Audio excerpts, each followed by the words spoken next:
you guys have been watching and listening to me for a while, you know how much I am jazzed about tunes and how they can really change your state, right? And so if you want to have like exceptional results in addition to all the training I talk about on Mondays for having a great mindset, inject some energy into that attraction factor.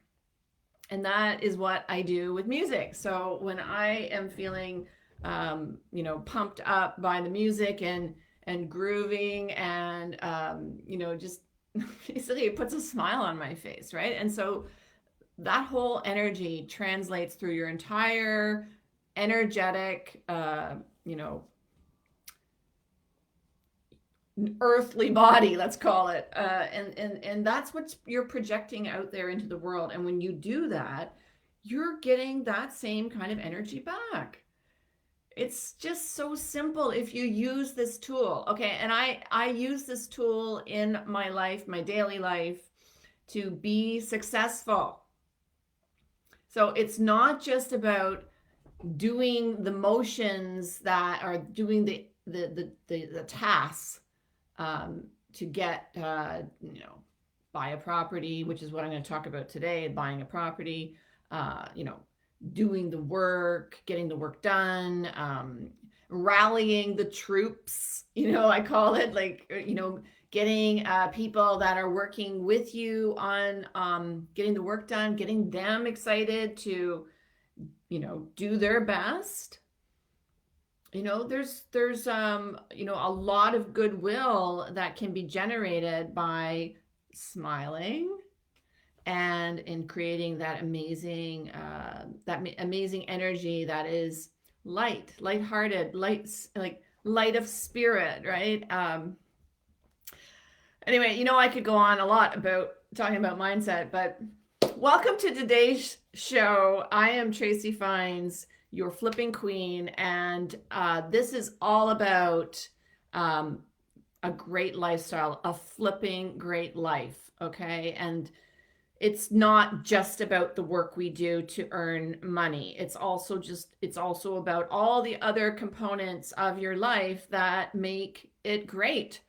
And you got to have fun, right? Fun has got to be, as far as I'm concerned, injected into whatever it is you're doing, whether it's work, play, anything like that. So I do like to, it's not that I'm not serious. I definitely am serious, but I like to have fun. And, music just also helps to create that very lightness of spirit, and just being able to, shake your booty a bit is funny. It's fun. It's fun and funny. And, you got to be able to laugh at yourself, right? So if you find it hard to shake your booty, then you're taking yourself too serious. Like, just get over yourself and enjoy life. Okay. This is a flipping great life.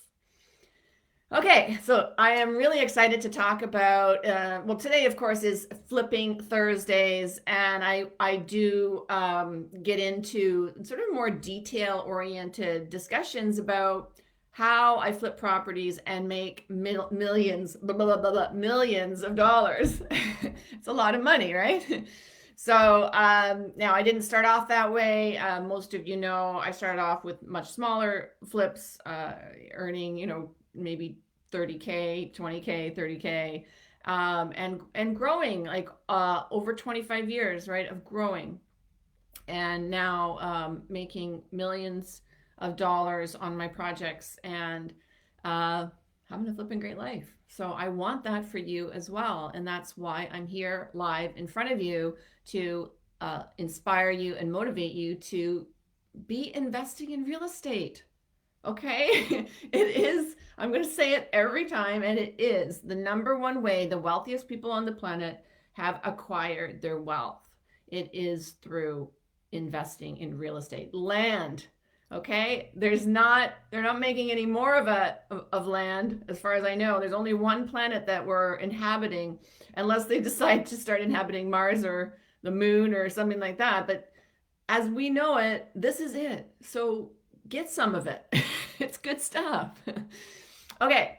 I am in the middle of an acquisition and I want to share the process a little bit with you today. It's a pretty exciting project, and it is the inaugural project for joint venturing with my own students. I do have a program, an online course on learning how to flip. And so I have decided to partner and invite my members into my project. Not only are they going to make a lot of money potentially on this project, but they're also going to be able to work with their mentor alongside of me, learn as we go, and also contribute to the job. And that's like one of the best ways of learning, right? Is on the job training. That's how I learned pretty much all of what I know. I mean, school was kind of, sorry, a little bit of a waste of time, tell you the truth. Like, it was hard, and it did teach me discipline and responsibility, which are good things. But honestly, the learning really began when in real life applications, and that's when I really, just really learned a lot. So that is the best way to learn, is actually by doing. So this property that I am acquiring right now is the asking price is $4 million.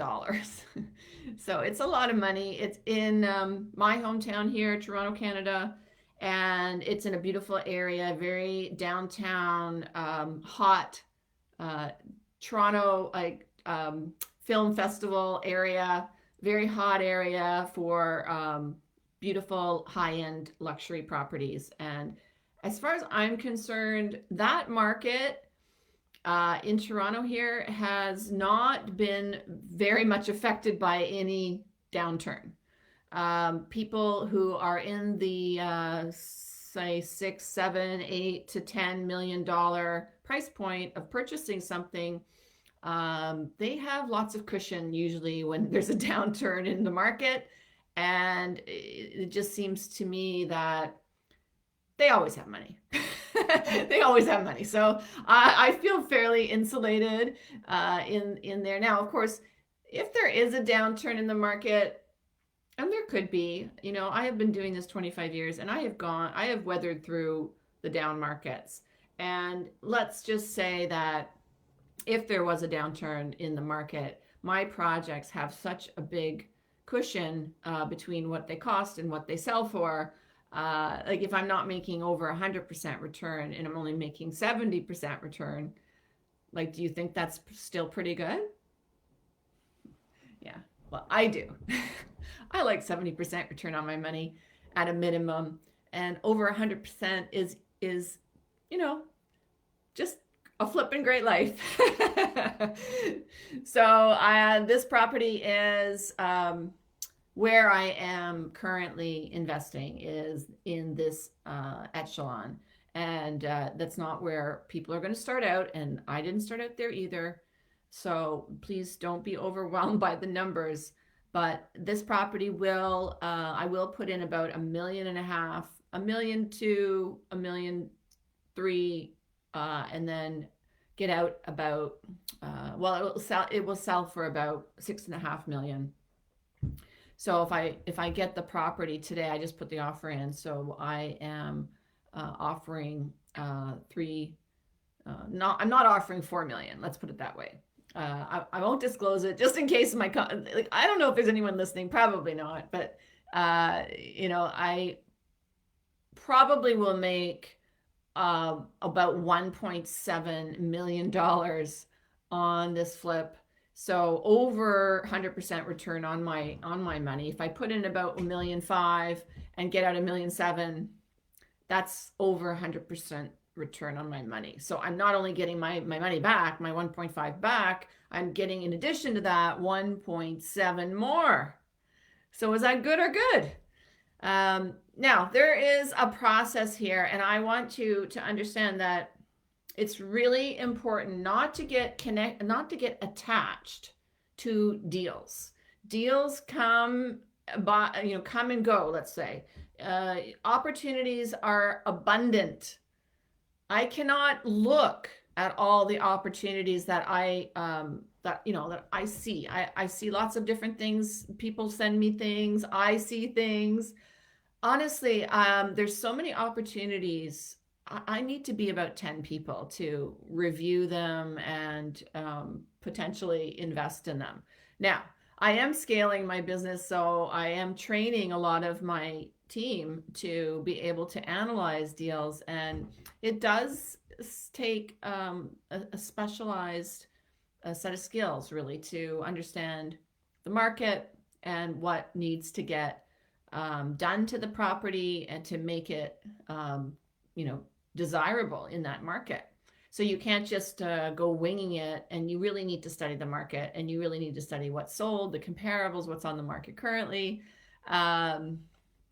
So you really have to have that knowledge and information all down pat so that you can make an appropriate investment. These are big numbers. I certainly don't want to make a mistake when I am estimating what the property will sell for.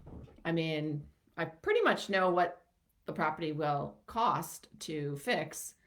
It is a renovation. It's a 1900. It's a turn of the century, beautiful home, 4,500 square feet, and it's turn of the century, gorgeous details, high ceilings, just very stately, big property. And I will gate it off and make it very even more prestigious. It's really tired right now and torn apart somewhat, which is what we look for. Again, those are really good things to, make notes on as well, is that we're looking for things that need fixing. And this place absolutely needs fixing. Some of the main floor, and these are things that I look for when I go into a property. I look for things that are torn apart, things that are falling apart, things that are stinky, holes in walls and floors, mold growing, maybe rats running around. I know, what a crazy job I have. But you're looking for problems that most people are going to be shy away from, and yet you, as the real estate expert, are going to say, "Oh, no problem. I can take care of those that vermin problem, or the mold that I see growing all over this drywall in the basement, or whatever." I mean, you can handle that. Okay, asbestos. We can handle asbestos. You can abate pretty much everything in a house. So really, nothing really is really too difficult. I'm just sitting here thinking, well, what would be a reason to actually tear down a structure? I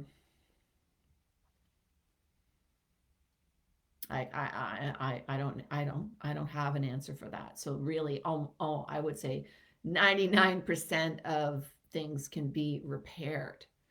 So I just put an offer in, so it's really very exciting. They have one of the key things here about making offers, and I'm going to just give you some key points here today about making offers. One of the key points is that I don't give them a lot of time to think about it. I've given them a short window of about 3 hours for the listing agent to review that offer with their seller. And this is there's a reason for giving only a short time for them to review it, and that is I don't want another real estate agent having the time to bring in another offer. So I don't want to have any other offer competing with mine. So I give a very short time, a short window. And in fact, I'm pretty clear with the listing agent that I won't be competing. And by the way, I might compete. So not to confuse you. Okay, but there's two conversations that are going on when you're making offers. One is with the real estate agent that's listed the property, and one's with you, yourself, and your team. So you may have a different strategy. You may have your own strategy, but you're not sharing that strategy necessarily with the listing agent.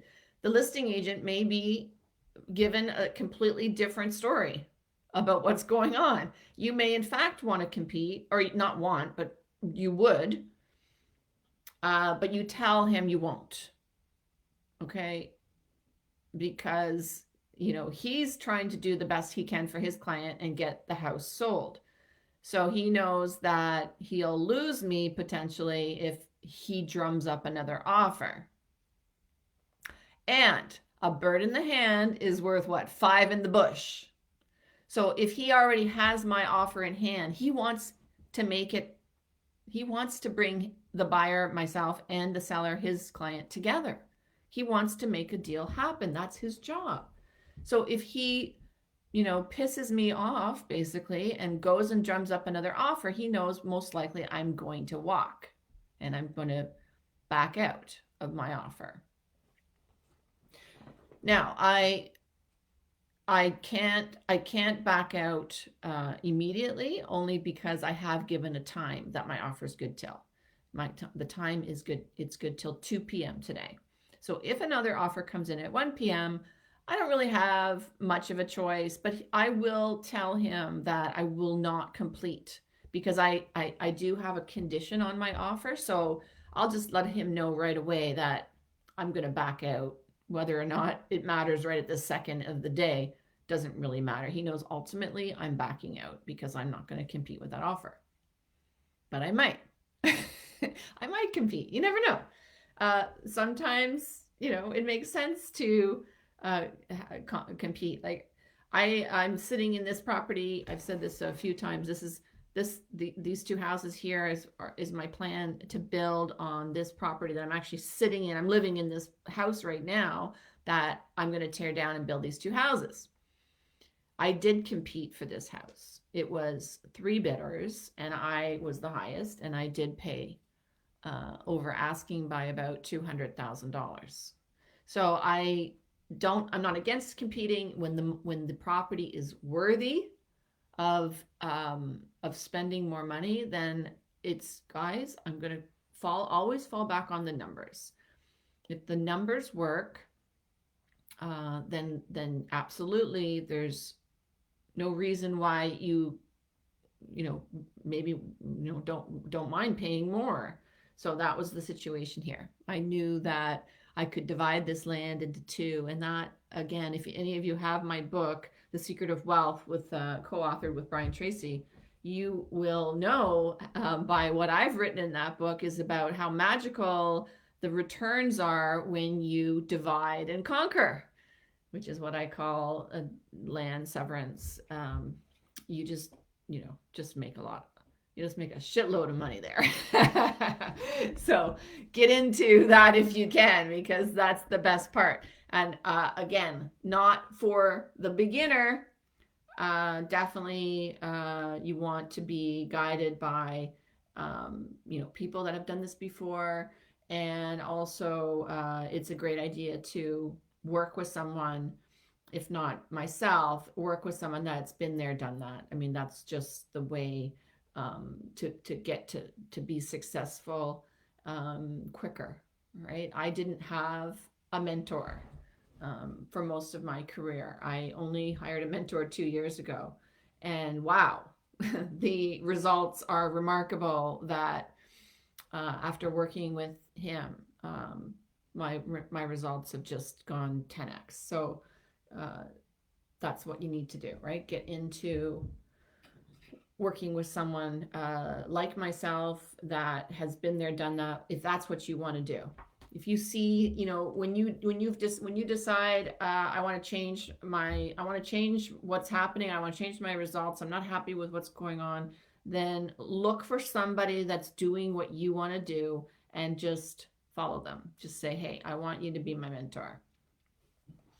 Okay, back to the offer. So I want to just talk about the actual offer I put in today, the details of what kind of conditions and clauses I put in there. Really important for an entrepreneur who's doing flipping, investing in real estate.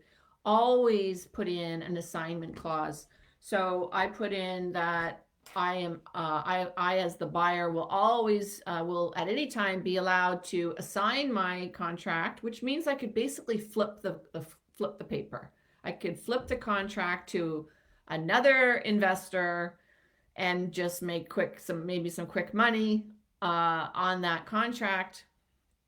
Or that's not my intention right now. My intention is to form a corporation with my members who are going to come in as my joint venture partners, and we're going to form a corporation together, and then we will assign the contract that I am doing under my personal name right now into the corporation's name. And that is really key when you want to get financed. Because when you start talking to a financing company, they want to see that your name or your entity, if you're going to be in a corporation, they want to see that it's on the offer. Is that who's actually making the offer? This is, when you start to research getting funding, you're going to be doing this before the property's closed, because you need the money for the close. So you've got to get the money before the close. And therefore, you will be asked by the financing entity, or financing the bank or the private lender or whoever it is. In my case, it'll be private lending. And they will say, well, we want whoever's the borrower, we want them on the offer. And so therefore, I have the assignment clause. Okay, so it's two reasons. Could potentially flip the contract and make a quick buck. Or it's also for getting your financing straightened around prior to close, because you've got to have the money for close, right? Okay, I also put in a condition on this offer for lawyer's review, 6 business days. Now, that pretty much covers off anything that I need to get reviewed. It's really a blanket statement. So I don't have to put in separate conditions for financing, separate conditions for inspection, whatever I need to do. If I need to have an inspection of the roof, or I need to have a surveyor go there, or it doesn't matter, because once I put in the condition, it's on my lawyer's review. It could be any item that requires due diligence. Okay, so I put in conditional on my lawyer's review for 6 business days. So that takes me to next Friday. So that gives me lots of time to cross my T's and dot my I's on this project, right? Get all of my paperwork done with my members, collect everyone's deposit, and get commitments organized, okay? Also, I put in there that really important when you are a flipper investor, that prior to you owning the property, you will need the current owner's permission and cooperation to file any kind of applications to the governing body, whether it's here in my city, it's into the city building department. So if I want to get a permit, I want to start that process before I own the building. Okay, so I always put a condition in the offer that the owner has to cooperate with me to sign applications. You see, I can't sign applications for a property that I don't own unless I am authorized by the owner. So that has to go into the offer. Okay, so always ask for the cooperation of the seller for all your applications.